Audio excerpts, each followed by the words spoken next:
Ok. A ver, el día de ayer empezamos a tratar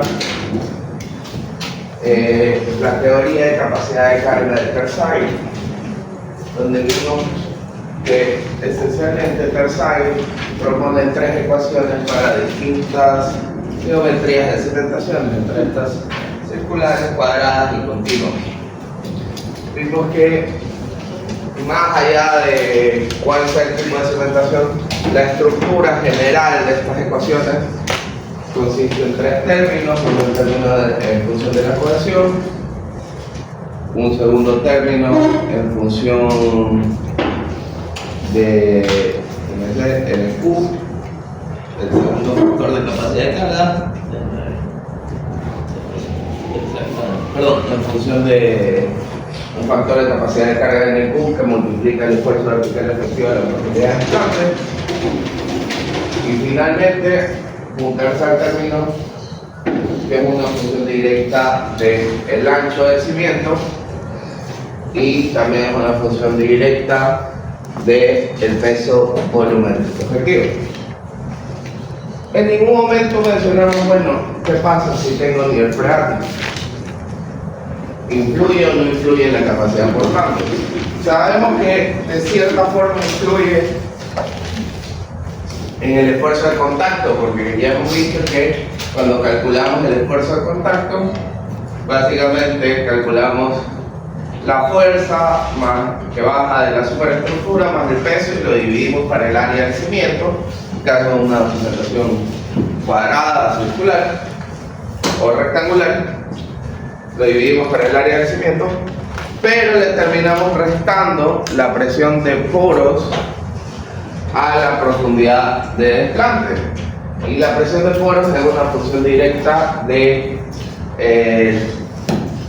el nivel freático y por lo tanto sí influye el nivel freático en el cálculo del esfuerzo de contacto.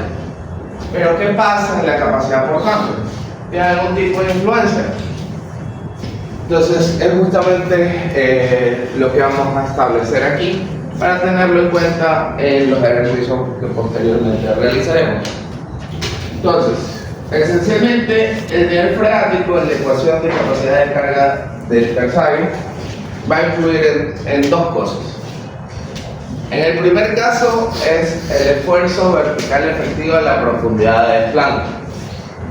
Sabemos que el esfuerzo vertical efectivo de la profundidad de desplante va a ser igual al esfuerzo vertical total menos la presión de poros. ¿Vamos a tener una influencia del nivel freático aquí? Sí, siempre y cuando el nivel freático se encuentre por arriba de la profundidad de desplante. Ese será el único caso en el cual la presión de poros no será igual a cero y por lo tanto sí va a afectar en algo. Entonces, en realidad, en ese término muchas veces no influye absolutamente nada, porque la mayoría de las veces cuando uno plantea una cimentación superficial, una de las limitantes para definir la profundidad de desplante es la profundidad del nivel freático. ¿Por qué? Porque cuando yo ejecuto una excavación, quiero tener un área de trabajo limpia y seca como para poder armar todo el acero de refuerzo que va a tener este cimiento y poder fundir también sin tener ningún tipo de inconveniente, y el agua termina siendo un inconveniente. Entonces, por lo general, supongamos que si el nivel freático se encuentra a 1 metro de profundidad, yo no voy a desplantar a 1,20 m, desplanto a 80, evitando de esta forma que el agua ingrese y ocupe el espacio de la excavación que estoy ejecutando para fundir mi cimiento. Entonces, muchas veces el agua es un limitante para la profundidad de desplante. En ocasiones puntuales, el nivel freático se encuentra prácticamente en la superficie, entonces ya es inevitable tener que lidiar con él. Entonces, será esas ocasiones contadas en las cuales el cimiento se encontrará por debajo de la presencia del nivel freático y bueno, hay que considerar su influencia en el esfuerzo vertical efectivo, pero serán casos muy puntuales.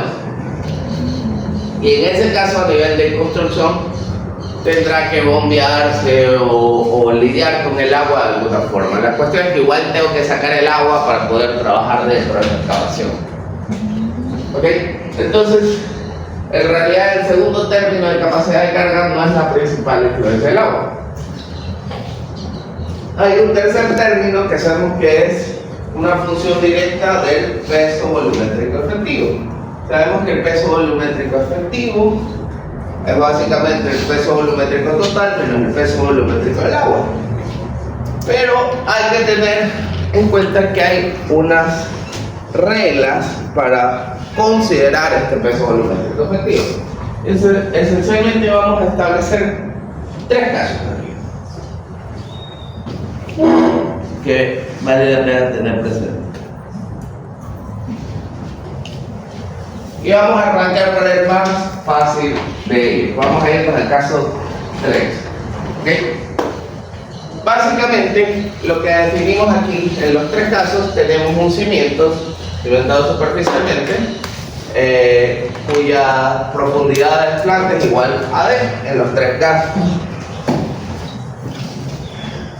Se define como una profundidad de influencia, una profundidad igual a D más B.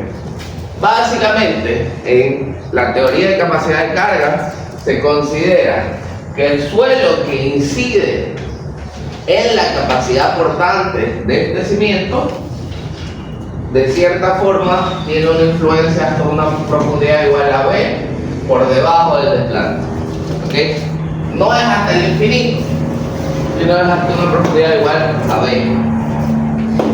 Entonces, la zona de influencia la vamos a delimitar a una profundidad igual a D más B, o lo que es lo mismo, el desplante más el ancho del cimiento. Entonces, hemos delimitado aquí con esta línea punteada la zona de influencia. Esto aplica para los tres casos. En este tercer caso es el más simple de todos, porque básicamente el nivel freático se encuentra por debajo de la zona de influencia. Supongamos, tengo un cimiento de 1 metro de ancho que se encuentra desplantado a 80 centímetros. Lo que quiere decir que si sumo D más B, voy a tener un valor de 1,80 metros. Si el nivel freático se encuentra a 2 metros de profundidad, esencialmente estoy cumpliendo con este caso. ¿Qué ocurre ahí? Básicamente, el producto de que el nivel freático se encuentra por debajo de la zona de influencia, en realidad no tiene una influencia. En ese caso vamos a decir que el peso volumétrico efectivo es igual al peso volumétrico total. No influye absolutamente nada el agua. Es lo mismo que esté como que no esté, debido a que se encuentra fuera de la zona de influencia. ¿Okay? Este es el caso más simple. Siguiente caso, que también es bastante simple.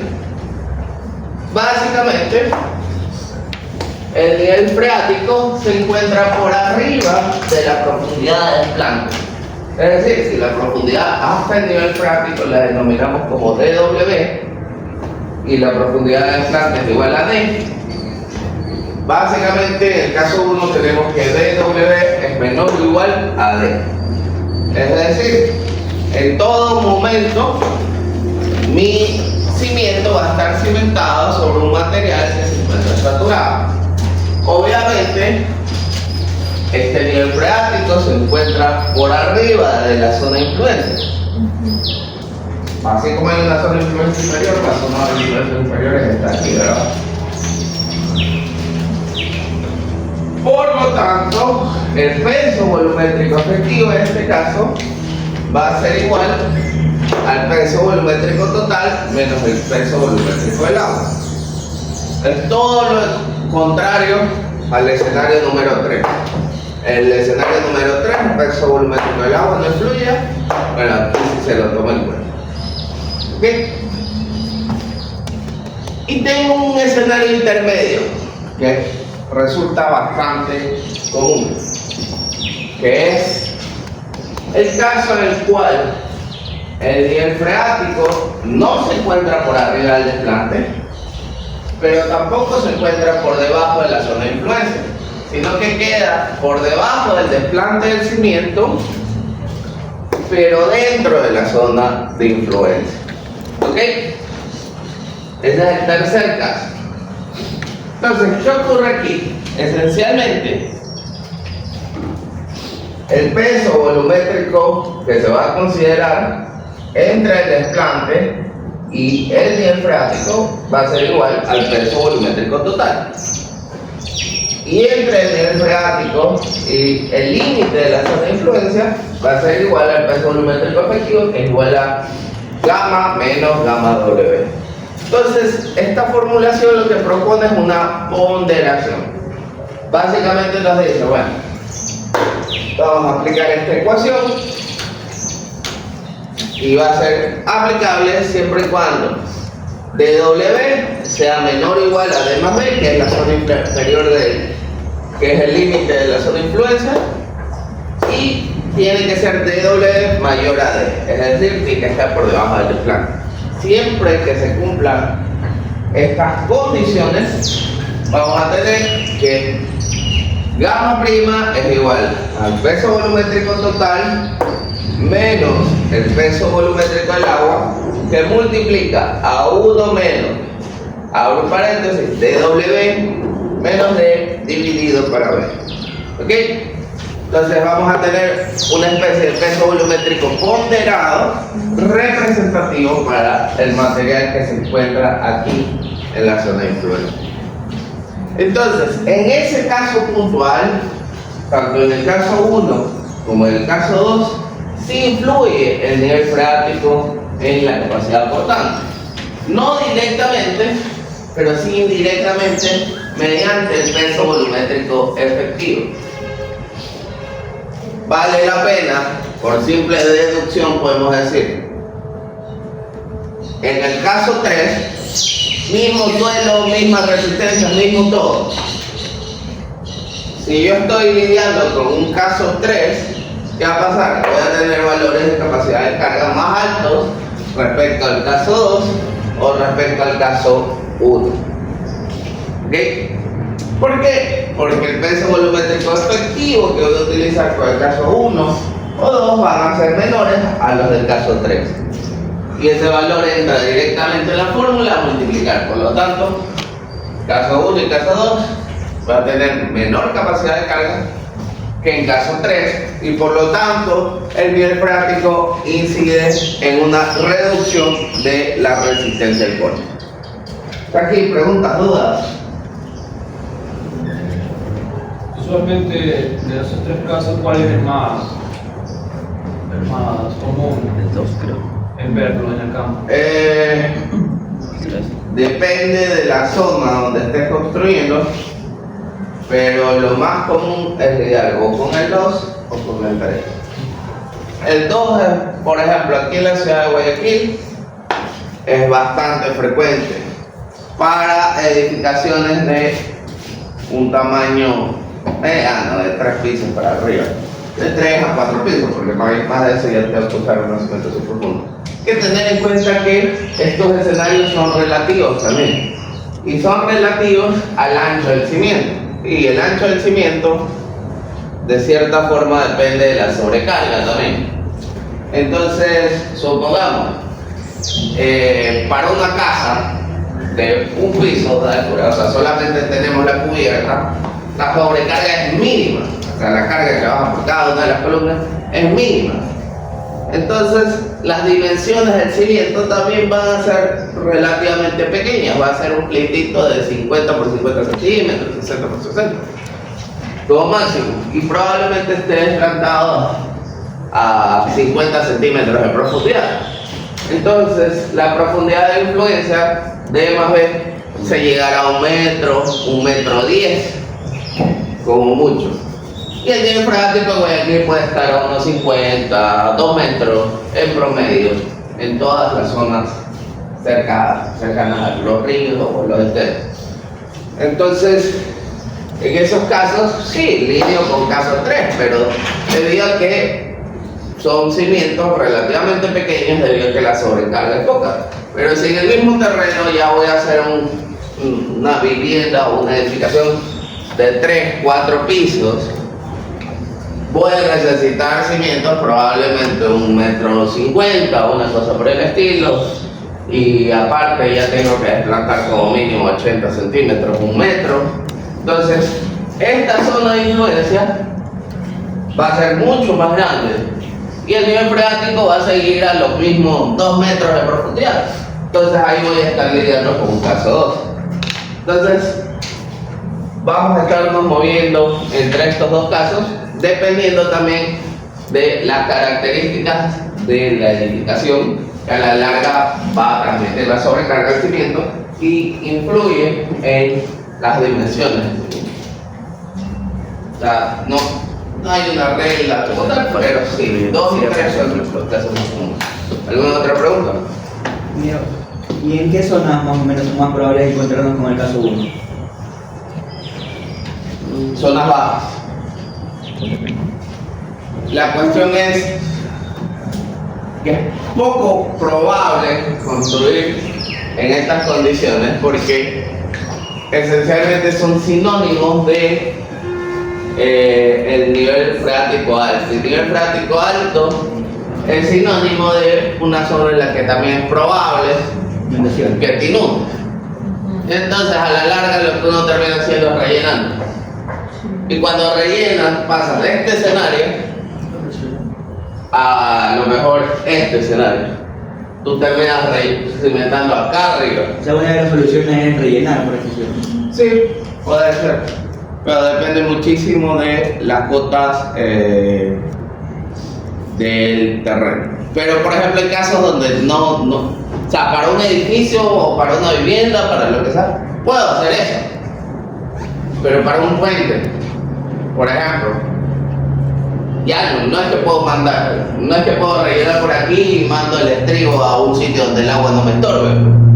Entonces ahí ya cambian las condiciones. Entonces probablemente en la cimentación de un puente toque lidiar con este escenario. Sí. Pero ya es un escenario puntual en lo cual ya es algo forzoso. ¿Otra pregunta o duda? Ok, entonces de esta forma lidiamos con el nivel freático y su influencia. ¿Qué pasa con la estratificación? ¿Cómo tiene influencia en la capacidad portante? A ver, es muy simple en realidad. Hay 3 reglas básicas que vamos a aplicar.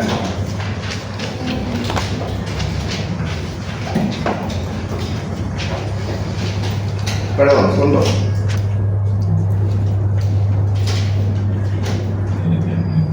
Supongamos, y voy a partir de esta misma figura. Puedo borrar, ¿verdad? Pongamos que estamos trabajando con este escenario 2. Ahorita para. O sea, va a grabar. Dijo que quiere que lo acompañe y que avise.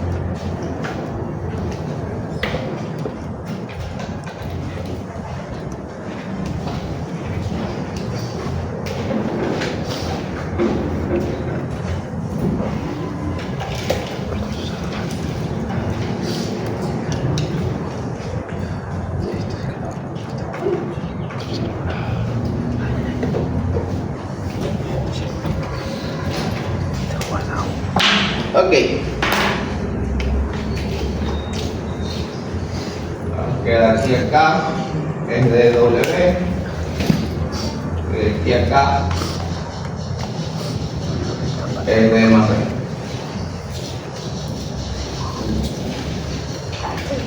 ¿Qué pasaría si supongamos que establecemos, bueno, aquí una línea punteada? Son netamente a nivel de resistencia.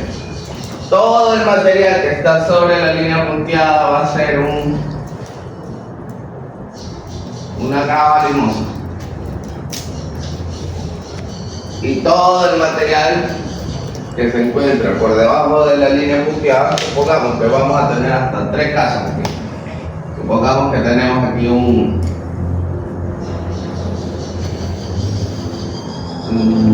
CH y aquí otro CH.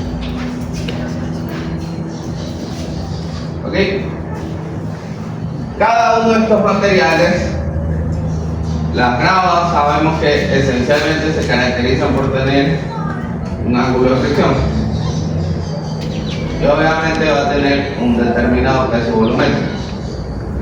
Las arcillas se caracterizan por prácticamente no tener ángulo de fricción y básicamente lidiamos con una resistencia al corte. Ese es su buco, que sabemos que es equivalente a la cohesión y obviamente va a tener también un peso volumétrico. Y la arcilla que va a estar acá abajo, vamos a ponerle aquí 1, va a tener su propia resistencia al corte y su propio peso volumétrico. 1, 2, 3. ¿Qué me dice la... ¿Cómo puedo lidiar con esto? Hay varias formas de hacerlo. Una forma de hacerlo es, bueno, sabemos que la zona de influencia para la capacidad de carga se limita con esta línea, es decir, a una profundidad igual a D más B. Obviamente, los materiales que influyen en la capacidad de carga, y Tersaghi lo establece, van a ir desde D hasta D más B. El material que está por arriba de la profundidad D, este material de acá arriba, sabemos que es sobrecarga, pero no tiene resistencia al corte. Es una de las hipótesis que establece Tersaghi. Entonces, esencialmente el material que influye en la capacidad portante es aquel que se encuentra aquí.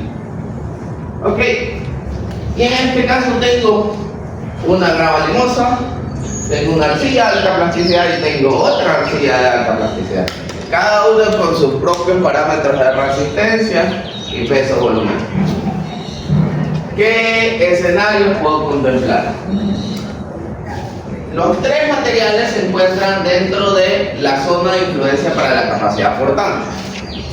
Los 3 los tenemos dentro de esta zona aquí que hemos marcado una llave. Posibles escenarios a seguir. ¿Qué se les ocurre?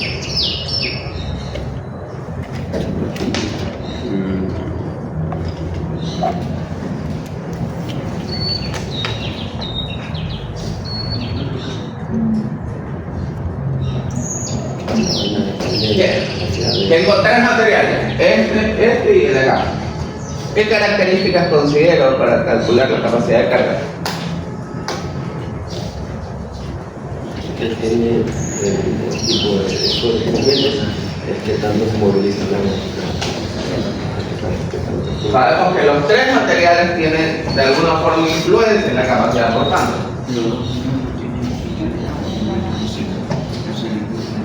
Y a fin de cuentas, yo después de mi análisis tengo que llegar a un valor cerrado. O sea, yo no le puedo decir al diseñador estructural, tienes 3 valores o 4 valores, tengo que darle tu capacidad es tanto.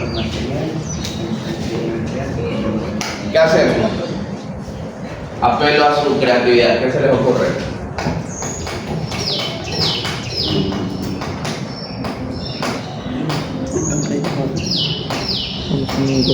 Un mecanismo posible a seguir es básicamente pensar, bueno,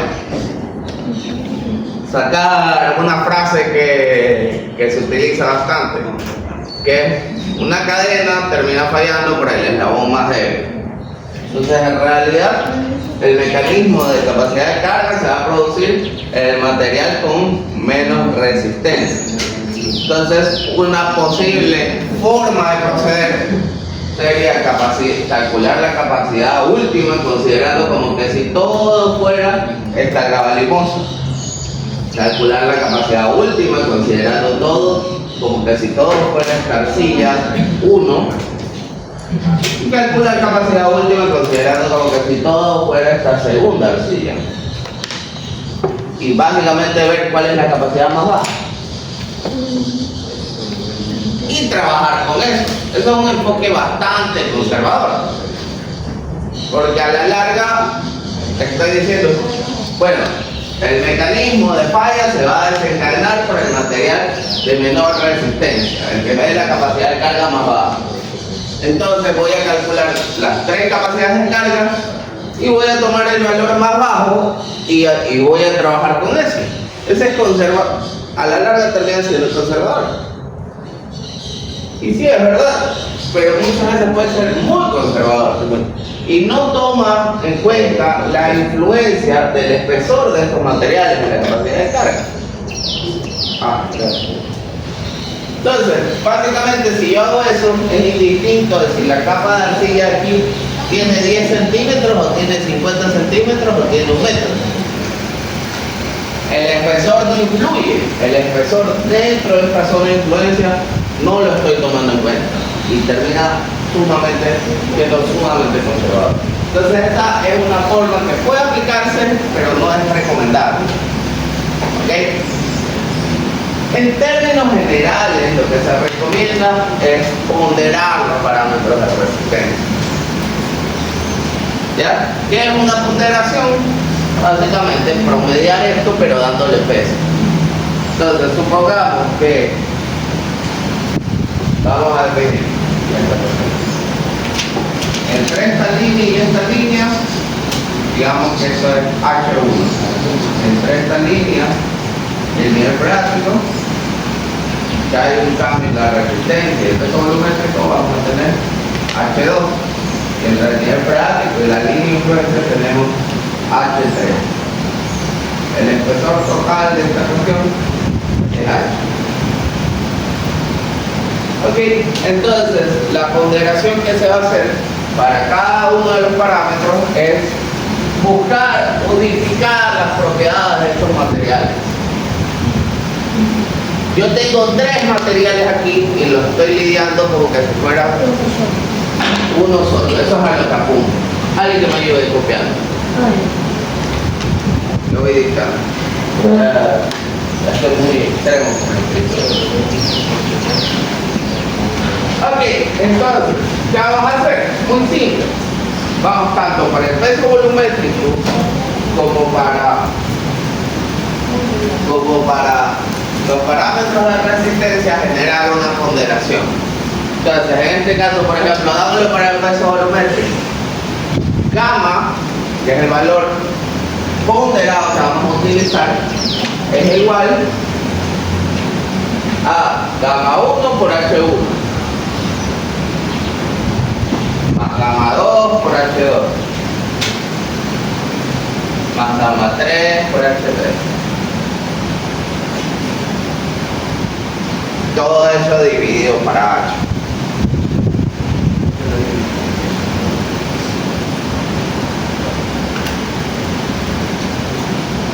¿Ok? Muy simple. En este caso en particular vamos a hacerlo para el ángulo de fricción. Phi prima, sabemos, es el mismo principio, pero el único que tiene phi es esta grava, entonces vamos a tener póngale aquí el 1.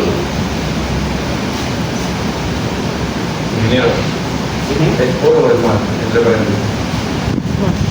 Ay, perdón. El paréntesis, pues.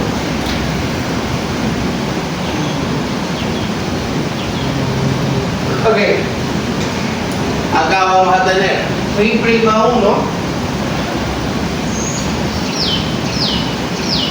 por H1, pero los suelos 2 y 3 son suelos finos, no tienen ángulo de fricción, entonces va a ser 0 y 0, los términos equivalentes, no los ponemos, dividimos para H. ¿Ok? Entonces en realidad vamos a tener un ángulo de fricción relativamente pequeño, pero no solo vamos a tener ángulo de fricción, sino que vamos a tener cohesión. Entonces C' va a ser igual, el material 1 no tiene cohesión, Pero el 2 y el 3 tienen resistencia al corte y posición de drenado. Y si nos acordamos, en los suelos arcillosos estaban igual a S sub U. Básicamente, si veíamos un círculo de Bohr, teníamos algo así y la cohesión era esto. Y esto termina siendo igual a tau F y se denomina S sub U. O sea, es una forma de denominación, pero que a la larga hace referencia a la resistencia del corte de las arcillas, que está relacionada con la cohesión. Entonces es lo mismo. Entonces vamos a tener, S sub U1 por H2 más S sub U2 por H3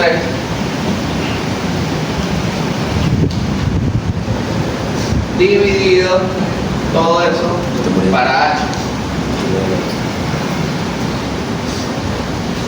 Entonces, de esta forma ya pasamos de estar lidiando con tres materiales distintos, el GM, el CH y el CH2, y vamos a tener propiedades que representan todo este conjunto, como que si fuera un solo material. Y una vez que hemos definido este peso volumétrico promedio ponderado, este peso volumétrico, este ángulo de fricción ponderado y esta cohesión ponderada, vamos a trabajar como que si fuera un material uniforme y ahí vamos a analizar la influencia del nivel freático y ahí ya vamos a definir los factores de capacidad de carga y hacer el cálculo de la capacidad de carga. ¿Okay? Pero considerando estas propiedades ponderadas. Es una especie de unificación de parámetros. Sigo usando la misma formulación, que está pensada como para que si fuera. Una de las hipótesis era que el suelo era homogéneo. Bueno, y ahí lo llevé a un suelo homogéneo equivalente. De cierta forma, es una adaptación para poder utilizar la formulación propuesta por Carsano. Ok. Preguntas, dudas, comentarios.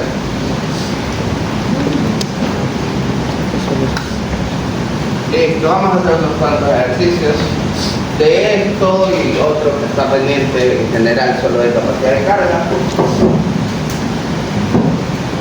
Y vamos viendo.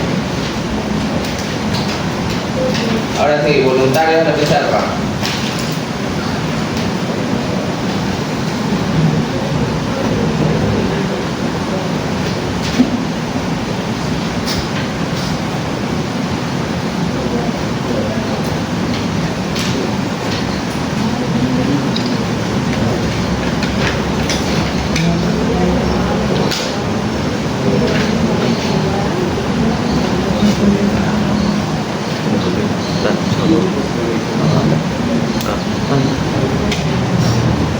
Estoy muriendo de frío. Ayer voy a entrar, no voy a estornudar y marcar más. Qué grande. Qué grande, Valentín. Pues nunca la vida. Ahí borramos. Allá dice. Si yo voy, tú vas. Es así. Tú ni siquiera sabes lo que es una madera.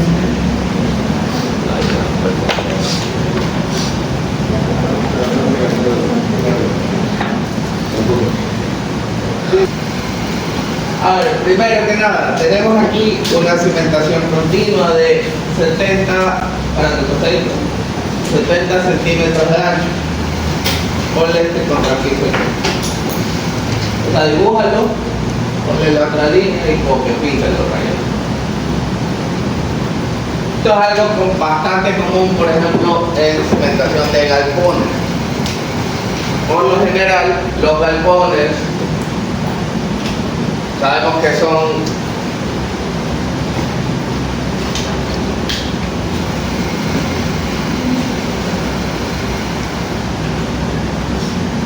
supongamos viene una columna y ahí tenemos unas grandes cercas, presor variable que llegan hasta el centro y de ahí igualito del otro lado.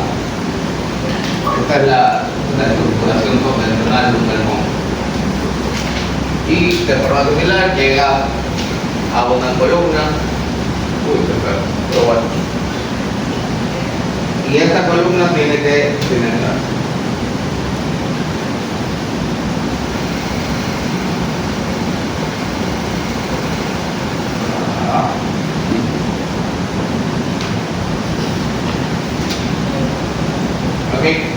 Entonces, es algo bastante común en galpones. ¿Por qué? Porque por lo general los galpones muchas veces terminan siendo bodegas o estructuras donde se van a almacenar cosas, y algo necesario para las bodegas es que se termina conformando lo que se denomina como andén de carga. Básicamente es que el piso del galpón está a un nivel y la parte exterior está a otro nivel. ¿Con qué finalidad? Que venga el camioncito que viene cargado, se parquee de retro y descarga en el galpón a nivel, y no tengan que hacer la maniobra de más bien sacar las cosas y bajarlas, sino más bien aquí simplemente hacen que el nivel del piso terminado del camión coincida con el piso del camión, y de tal forma que la carga solo se desplaza. Es más fácil la maniobra. Entonces es bastante común que los galpones van a quedar su piso interior a un nivel más alto respecto al nivel de terreno del exterior. Entonces en realidad son unas cimentaciones altas, se les da altura para conseguir justamente esto. La función, aparte de la cimentación, aparte de soportar la superestructura, es confinar este material de relleno. Hacen las veces como que si fuera un murito. Por eso es una cimentación continua. Toma la carga de las columnas, pero aparte confina todo este relleno que va a todo lo largo. Aquí en el interior tenemos lo que sería un contrapiso industrial, que es el que va a tomar la carga de todo lo que sea que almacenemos aquí. O sea, aquí podemos tener refrigeradoras, equipos, lo que sea, que va colocado sobre este contrapiso. ¿Ok? Entonces es algo muy común en un galpón industrial. Entonces en este caso, este cimiento, esta cimentación continua, está cimentada, desplantada sobre una arcilla que tiene una resistencia al corte de 120 kilopascales. Es una arcilla, sería una arcilla muy rígida, que tiene un peso volumétrico de 18 kilonewtons sobre metro cúbico. Y tenemos una particularidad: del lado izquierdo del relleno prácticamente queda al nivel de la zapata, es decir, tenemos que el cimiento está enterrado 40 centímetros, pero del lado derecho tengo 1,10 metros de material. ¿Okay? Entonces esa es una particularidad que hay que tener en cuenta. Anotamos primero la fórmula de capacidad de carga de Tersaghi para la cimentación continua. Tenemos que último es igual a C' por NC más sigma prima ZD de mayúscula por NQ más 0.5 gamma prima por B por N gamma. N gamma. Ok, esa es la fórmula de capacidad de carga de Tersaghi para una cimentación continua. Les pregunto, ¿cuál sería el ángulo de flexión de este material?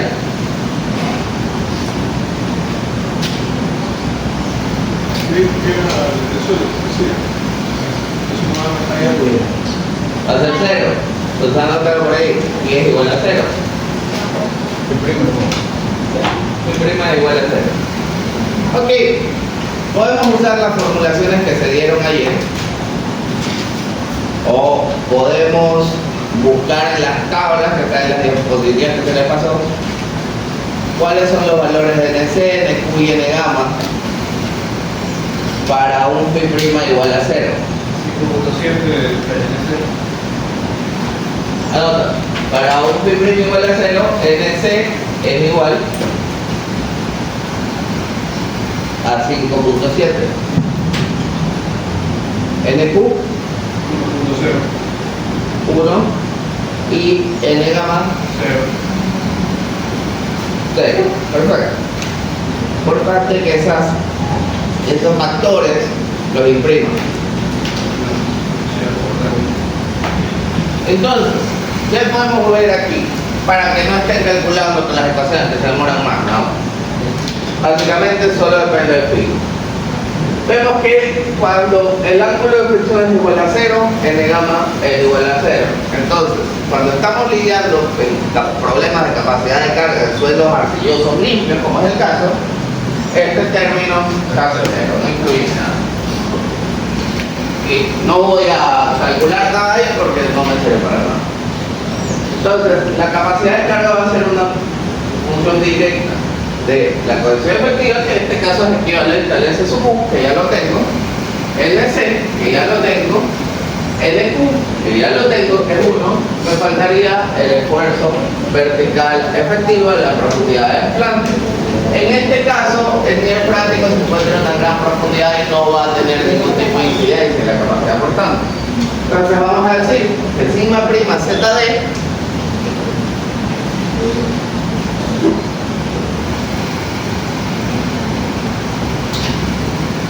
¿cuál lo consideramos como el desplante? ¿Los 40 centímetros o el metro 10? 40 metro 10. ¿Por qué?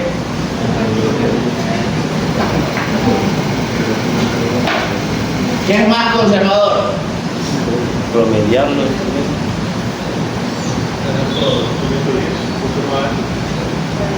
Pero estamos hablando de resistencia. 40.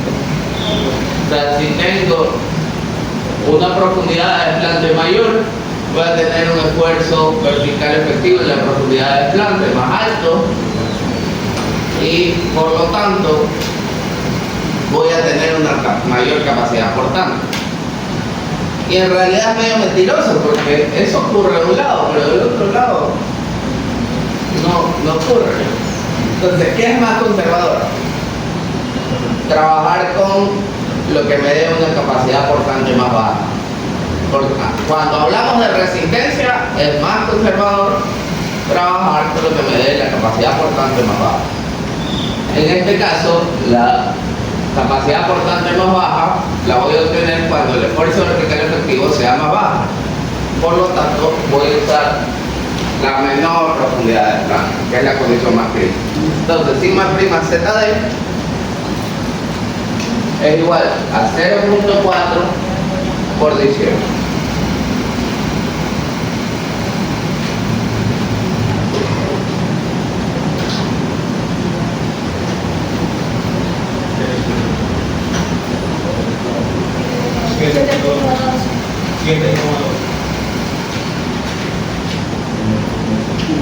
Ok, 7.2 kilopascales.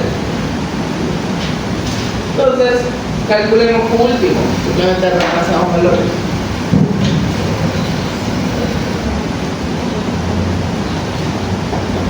Vamos a tener C', que sería 120 kilopascales por 5.7 más 7.2 por 1. ¿Cuánto nos da? Tercer término es 0.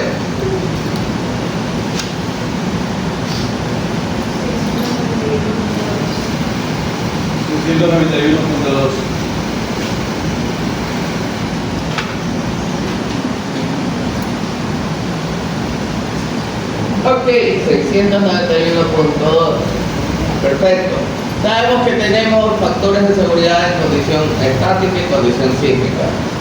¿Cuánto es el factor de seguridad en condición estática para una carga viva normal? Ok, ponle Fs estático.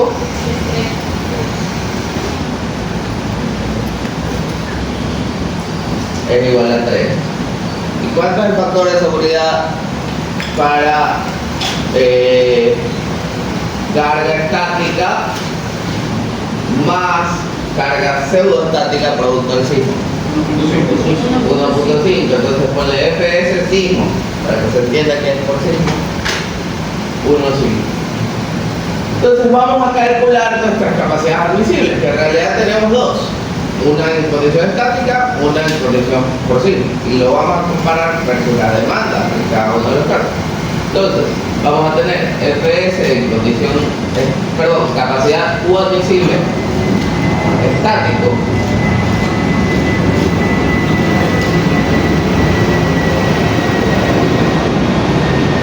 es igual a la capacidad última dividido para 3.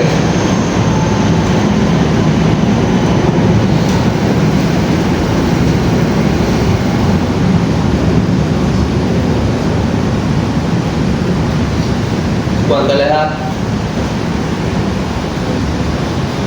130.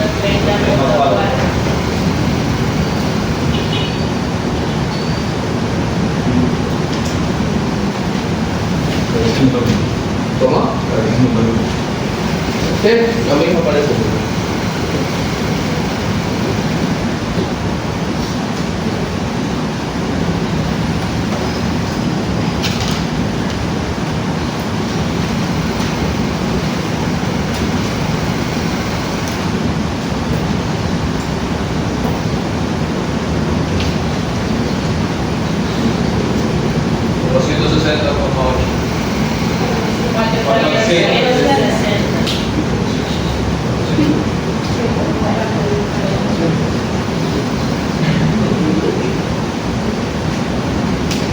Ok, perfecto.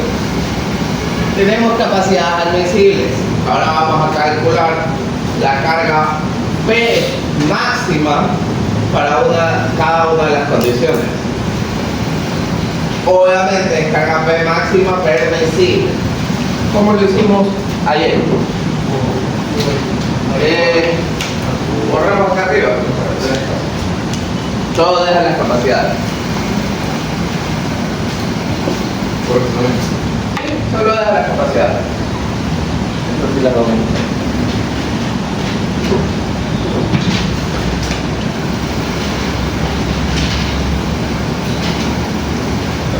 Ok, entonces vamos a expresar, lo primero que vamos a hacer es expresar esto. Vamos a hacer es calcular el peso del cimiento. Y aquí tenemos que tomar decisiones, porque sabemos que el peso del cimiento es toda esta parte que es hormigón y todo esto que es suelo. Pero tengo suelo hasta acá, que sería en realidad 1,10 m, en los 0,40 son 70 centímetros de suelo, aquí. Y acá, por ejemplo, no tengo nada de suelo por arriba. Entonces, una de las formas, si nosotros fuéramos muy conservadores, ¿qué diríamos? Ahora sí diríamos, bueno, como que si el desplante fuera 1,10 m, y considero como que si todo esto fuera hormigón. Entonces voy a tener 0.7 por 1.1 y por 24 kilonewton por metro cúbico. Y eso me va a dar el peso del cimiento, pero va a ser bastante conservador y bastante más alto de las condiciones reales. Entonces, probablemente lo que resulte más conveniente aquí es trabajar con una ponderación. Básicamente lo que vamos a hacer es ponderar. Podemos hacerlo de esta forma. Es decir que 0,40 corresponden al hormigón y 0,70 corresponden al suelo. Entonces vamos a calcular el peso del cimiento, pongámosle gamma C, va a ser 0.4 por 23.6, en realidad no es 24, 23.6 más 0.7 por 18. Todo eso dividido para 1.1. ¿Cuánto le da? Para 1.1. 20. 20.03. Ok, esa puede ser una opción. Trabajar con ese. Lo otro que voy a simplemente promediarlos también, es válido.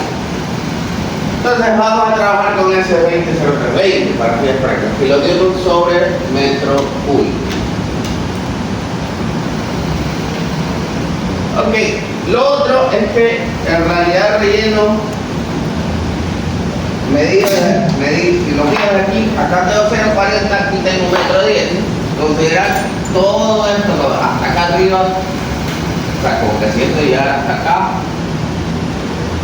también va a sobreestimar el peso. Entonces puede ser que lo más fácil sea promediar 1.10 con 0.40, voy a terminar con un espesor promedio de 0.70. Para ser representativo. Entonces el peso total podría ser WF, va a ser el espesor del cimiento, 0.70, que multiplica al promedio de estas alturas, 1.1 más 0.4 dividido por 2. Y eso se multiplica a este peso volumétrico calculado. ¿Cuánto nos da? 10.5, redondeemos, 11. ¿En qué unidades?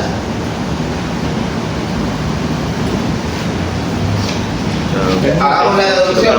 Esto, peso volumétrico en kilonewton por metro cúbico. Ancho en metros. Esto aquí que es una altura, este es metro. Entonces va a ser kilonewton sobre metro. Una carga distribuida, ¿tiene sentido? Entonces, vamos ahora sí a calcular el esfuerzo de contacto. Ojo, si no me siento seguro con esos 11 kilonewton, le pongo 12 o 13, es otra estimación. ¿Sí? Vamos a considerar, o la otra, ya me pongo a calcular literalmente el peso considerando las áreas. Calculo el área del hormigón, calculo el área del suelo y promedio. Listo, entonces el esfuerzo de contacto Q va a ser igual a Q minúscula. Es igual a P más 11, que es WF, dividido para B, que es 0.7. Y en realidad es menos UD, pero en este caso es 0, entonces no iría, ¿verdad? Entonces ya tengo una expresión para expresar P.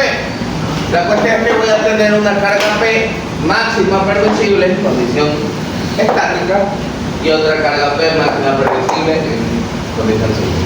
Entonces, ¿cuál va a ser esa carga P máxima permisible en condición estática? Tengo que reemplazar el cubo admisible estático y despejar. Entonces podríamos, expresemos P en función de Q. Vamos a tener 0.7 Q sobre menos 1.1, ¿verdad? Perdón, 11. Y vamos a reemplazar para el P admisible estático por el P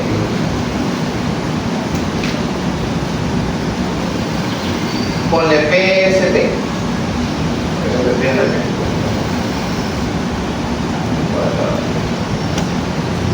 0.7 por 230.4 menos 11. Y me dice cuánto les da.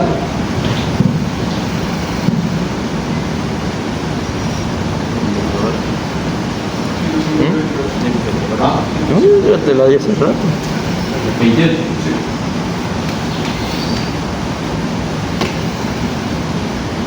Kilonewton sobre metro, es una carga distribuida. Y por sismo, va a ser Bueno, Desciendo 11 milímetros. ¿cuánto? Desciendo 11 milímetros. 300. Desciendo 11 milímetros. Ok.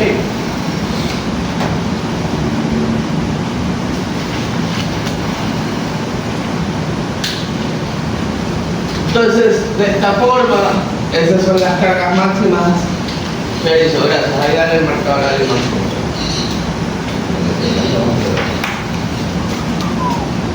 De esta forma, de la análisis estructural, la descarga a esta cimentación continua no puede exceder esas cargas admisibles. Si las excede, tendrá que hacerse alguna modificación. Uno es profundizar el desplante, que va a incrementar el esfuerzo vertical efectivo en la profundidad del desplante y por lo tanto va a incrementarse la capacidad. La segunda opción, ¿cuál creen ustedes que sea? ¿Me sirve de algo incrementar el ancho de la zapata?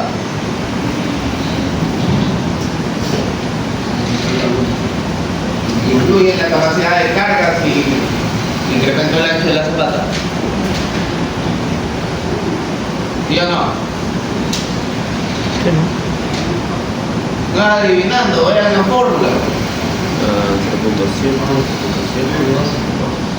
Sí, aumenta la capacidad de carga. Buenísimo. Vean la fórmula de capacidad de carga que acabamos de usar. ¿En qué parte es función de B?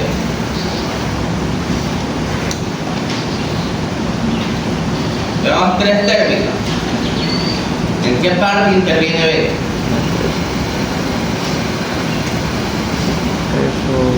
Ecuación de capacidad de carga de calzaje para cimentación continua. ¿En qué parte interviene el ancho de la zapata? ¿Cuál división? Capacidad de carga estoy hablando.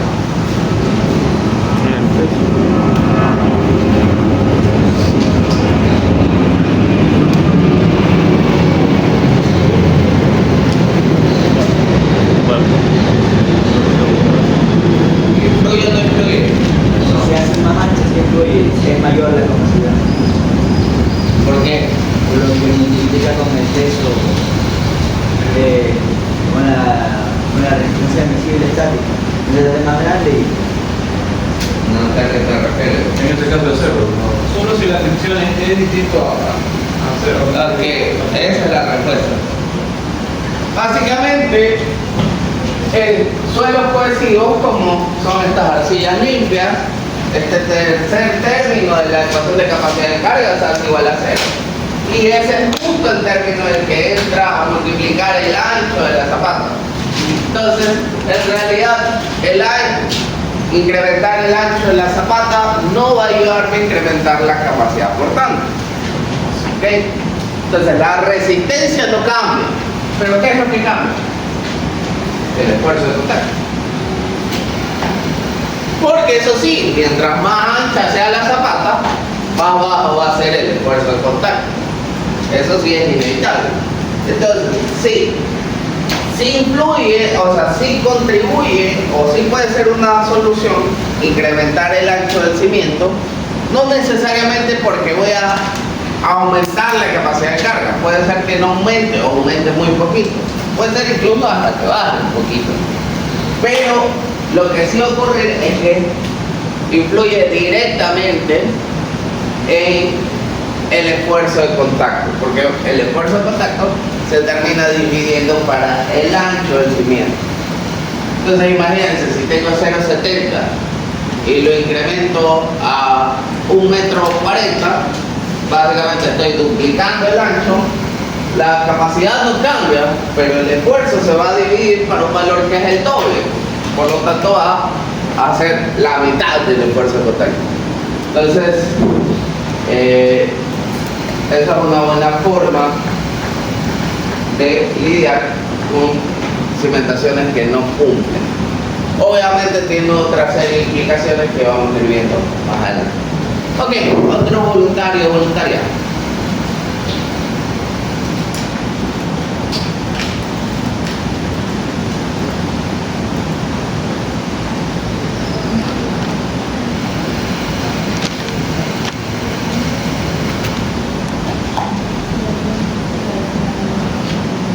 era.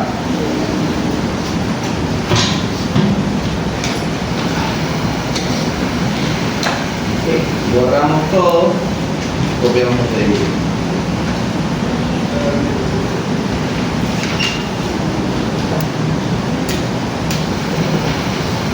No vamos a alcanzar a terminar este problema, pero sí lo vamos a dejar empezado.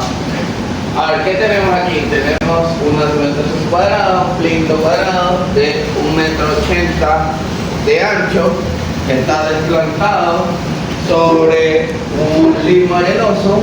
Este material tiene un ángulo de fricción de 32 grados, una ecuación efectiva de 5 kilopascales, peso volumétrico de 18.2 kilonewtons por metro cúbico.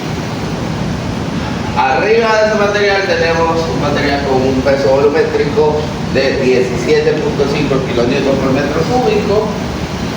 Esencialmente es el mismo material, la única diferencia es el nivel freático.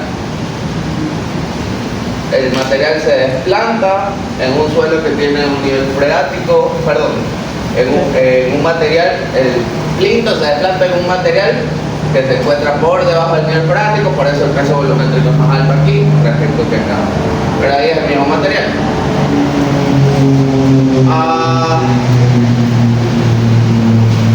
Respecto a la superficie del terreno, el desplante va a ser igual a 1,50 más 0,40. 0,40 es el espesor del cimiento. Es decir, el desplante es a 1,90 m de profundidad. 1.1 metros por debajo del desplante hay la transición a una capa de un material granular. Esto es una arena y va a tener un peso volumétrico de 20.1 kilonewtons por metro cúbico y un ángulo de fricción de 38 grados. La ecuación es igual a 0. Ok, entonces lo primero que vamos a hacer, vamos a definir todos los parámetros para estimar la capacidad de carga, teniendo en cuenta la estratificación, y vamos a ver si el nivel freático influye o no influye en la capacidad portante. Si alcanzamos, estimamos la capacidad última. Los 3 metros no hay en la línea inferior. ¿Cuál? Los 3 metros. Los 3 metros, correcto. Sí. Acá.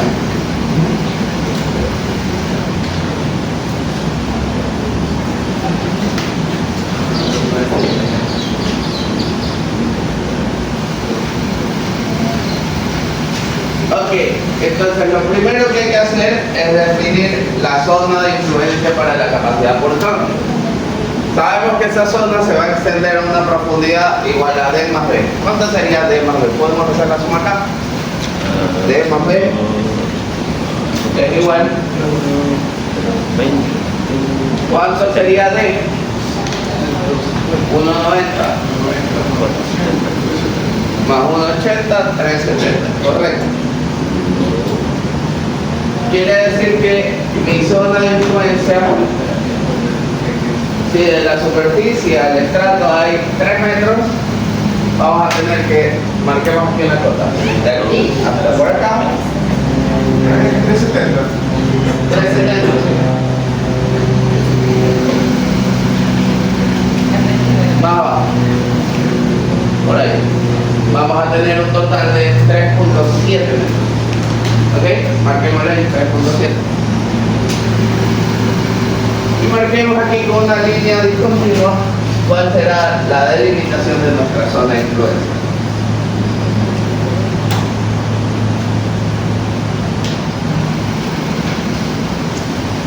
Si todo esto es 3,70 y el estrato inicia a los 3 metros, significa que este pedacito va a ser 0,70. Ok, entonces el primer material tiene una influencia entre el desplante y el fin de ese material en 1,10 m de espesor, y el otro material en 0,70 de espesor. Entonces vamos a calcular la ponderación de los parámetros. Vamos a tener que C' va a ser igual a 5 por 1.1. Pero acá abajo va a ser 0 por 0.7, entonces sí lo ponemos. Y dividido para cuánto? H. ¿Cuánto? ¿Cuál sería H? 1,8. ¿Seguro? No, No. 1,80. Se pondera entre la suma de esto y esto. Es B. 1.8. ¿Cuánto da eso?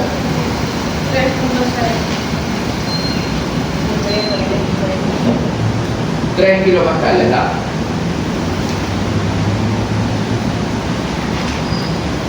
Ok, está bien. 3 kilopascales.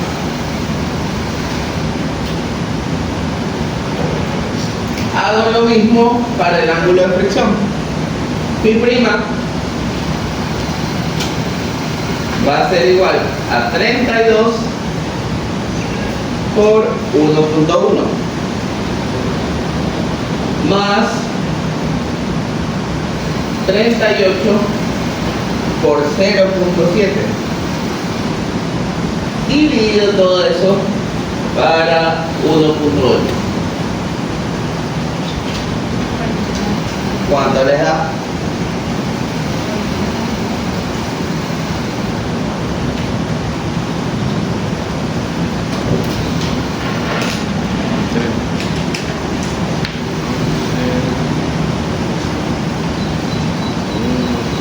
¿Cuánto da? Por eso está fácil. 34.33.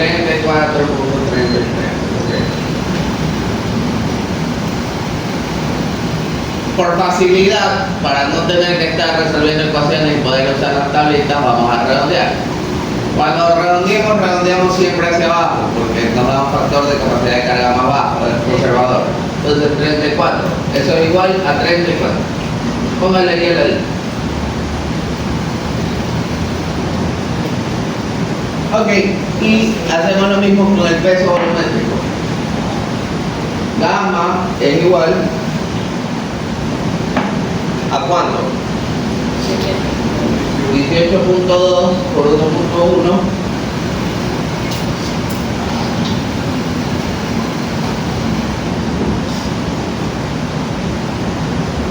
más 20.1 por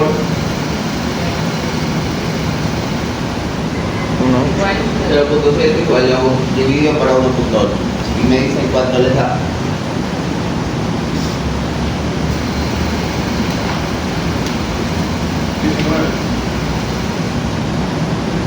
Ok, 19 kilómetros por metro cúbico. Listo, hemos establecido, hemos llevado estos materiales, esta estratificación, la hemos llevado a una equivalencia como que si fuera un material homogéneo. Vamos a determinar los parámetros que intervienen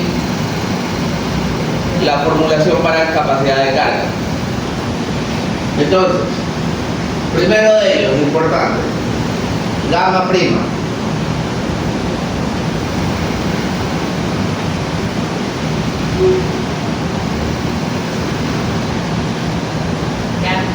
Gamma prima, peso volumétrico efectivo. ¿Cuál es el peso volumétrico efectivo que tenemos que considerar? ¿Hay o no influencia en el práctico aquí?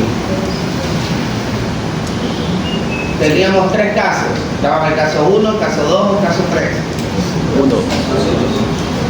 ¿Seguro? Estamos en 1 porque el nivel práctico está encima de la... Y en el no, caso 1, esencialmente es aquel en el cual el nivel freático se encuentra por arriba de la profundidad del flanque.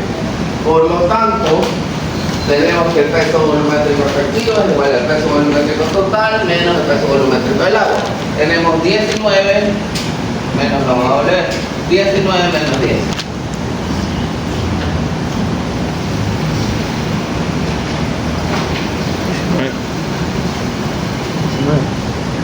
Sí, la suma de... Ok, entonces este es el peso volumétrico efectivo que vamos a usar en la fórmula de capacidad de carga de Versailles. ¿Qué más? Tenemos C, tenemos Phi, tenemos B. Esencialmente lo único que nos falta me parece que son los factores de capacidad de carga. que podemos encontrarlo por las ecuaciones o los buscamos en las tablitas que espero que en próxima clase ya las traigan impresas. Y nos vamos a las tablas por honor al tiempo. Para un ángulo de flexión de 34 grados tenemos lo siguiente. NC es igual, para pi igual a 34, NC es igual a 52.6.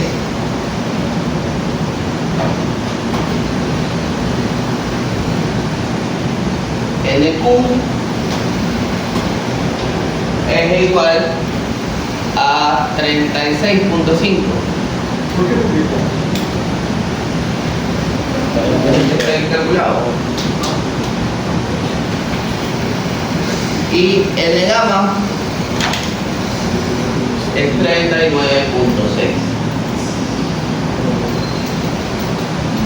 Ok, entonces la ecuación de capacidad múltipla para cementaciones cuadradas sabemos que es igual a qué. Anote, último es igual a 1.3 por C' y por NC más sigma prima ZD por NQ, sigma prima ZD por NQ más 0.4 por gamma prima gamma Por B. por B por N gamma. Entonces tenemos NC, NQ, N gamma, tenemos C', tenemos B, el único que nos falta es sigma prima ZD. Vamos a calcularlo. Sigma prima ZD en este caso va a ser igual a 17.5 por 1.2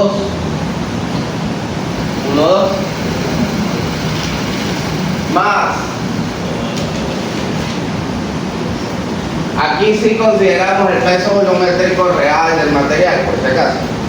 Vamos a tener, abrimos paréntesis, 18.2 dentro de paréntesis menos 10, que es el peso volumétrico del agua, multiplicado, todo eso cerremos paréntesis, por 0.7. O sea, es peso volumétrico total por su espesor, peso volumétrico total por espesor, más peso volumétrico efectivo por su espesor. Mecánica de suelo 1 y 2 y todas las materias que han visto hasta el momento. Es exactamente lo mismo. Es más, justamente con esto hice llorar a algunos de ustedes en el primer parcial de mecánica de suelo. Directamente desde el suelo de abajo. ¿Cuál es el punto? Gamma, 18.2. Suelo de abajo. Es que no, es al desplante. Lo tomó A ver. ¿Que hay alguna medida que está mal? Sí, aquí hay alguna. Déjame ver.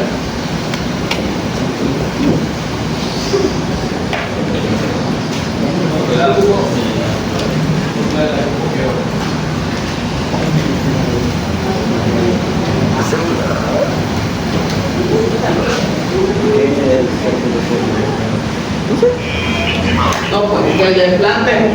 Pues. Está bien. Está plantado 1,90 m. De ese 1,90 m, 1,20 m es el material de carril. Más el 0.7 por su peso volumétrico efectivo. ¿Está bien? ¿Cuánto da eso?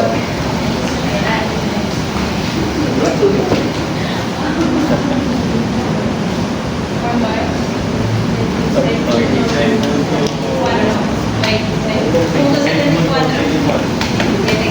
26.74.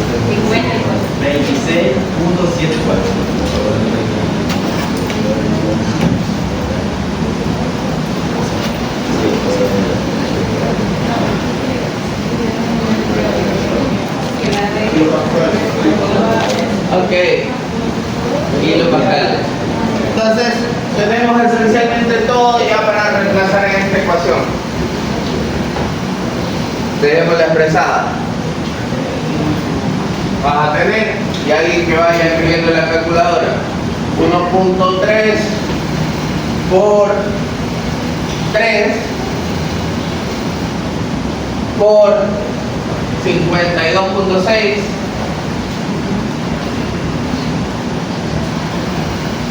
más 26.74 por 36.5 más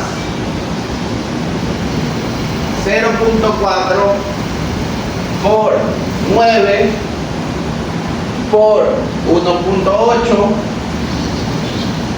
y por 39.6.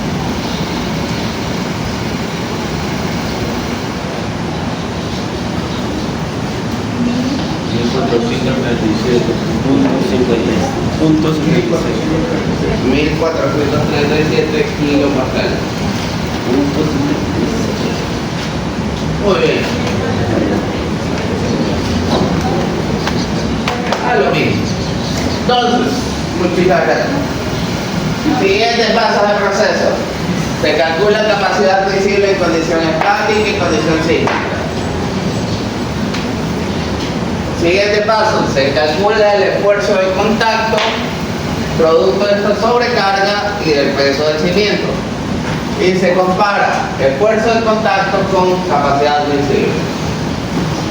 Si el esfuerzo de contacto es menor a la capacidad visible, se puede decir que la cimentación es satisfactoria para el estado límite de fallo. Si no lo es satisfactoria para el estado límite de servicio. Termínenlo ustedes, porque ya lo que falta es lo mismo que ya hemos hecho, pero ya no alcanzamos. Eso sería todo por el día de hoy. Nos vemos la próxima semana.